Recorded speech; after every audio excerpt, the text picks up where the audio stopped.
Hi friends, ഇന്ന് നമുക്കൊരു chicken roast ഉണ്ടാക്കിയാലോ. ടേസ്റ്റി ഈസി ചിക്കൻ റോസ്റ്റ് ഞാൻ എൻ്റെ വൈഫിന് പഠിപ്പിച്ചു കൊടുക്കുക.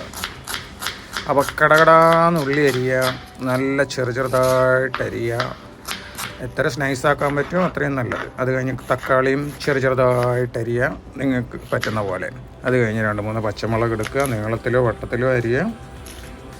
അത് കഴിഞ്ഞ് നമുക്ക് പ്രിപ്പറേഷൻ ചെയ്യാം. ഒരു ചട്ടിയിൽ കുറച്ച് വെളിച്ചെണ്ണ അല്ലെങ്കിൽ വേറെ ഏതെങ്കിലും എണ്ണ എല്ലാം കൂടെ ചേർത്ത് അതിലേക്ക് ഉള്ളി വാരി വിതറി നന്നായി ഇളക്കിയെടുക്കണം. ഇഞ്ചിയുടെ കാര്യം വിട്ടു, ഇഞ്ചി കുത്തിച്ചതച്ചിട്ട് അങ്ങോട്ട് ചേർക്കുക. പച്ചമുളക്, ഇഞ്ചി, ഉള്ളി എന്നിവ ചേർത്ത് നന്നായി ഇളക്കുക. 1 സ്പൂൺ ഉപ്പിട്ടാൽ ഉള്ളി വേഗം വാടും. ഉള്ളി ചെറുതായി വാടുന്നു എന്ന് കണ്ടാൽ നമ്മൾ കഴുകി വച്ചിരിക്കുന്ന ചിക്കൻ പീസ് അതിലേക്ക് ആഡ് ചെയ്യുക. എന്നിട്ട് നന്നായി ഒന്നുകൂടെ ഇളക്കുക.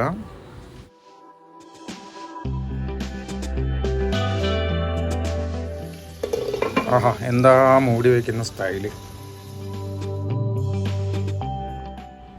അല്പം നേരം കഴിഞ്ഞ് മൂടി തുറന്ന് മാറ്റുക, ഒന്നും കൂടെ ഇളക്കുക, നന്നായി ഇളക്കുക, വീണ്ടും മൂടി വയ്ക്കുക. ചെറുതായി വെള്ളം ഇറങ്ങിയെന്ന് തോന്നിയാൽ നമ്മുടെ തക്കാളി വാരി വിതറാം.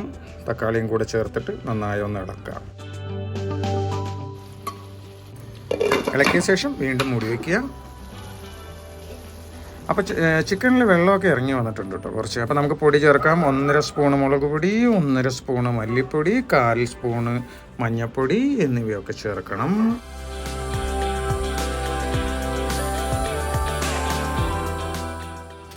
അപ്പോൾ ഇതൊക്കെ ചേർത്തിട്ടും പുള്ളിക്കാരിക്ക് സമാധാനമില്ല. എന്നാൽ പിന്നെ 1 സ്പൂണ് ഗരം മസാല കൂടി ആഡ് ചെയ്തോളൂ എന്ന് പറഞ്ഞു.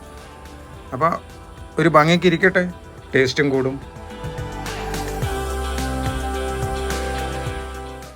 ഉപ്പിൻ്റെ ആശാത്തിയാണ്. കുറച്ചും കൂടി ഉപ്പ് വാരി വിതറുണ്ട്. എന്താവോ എന്തോ.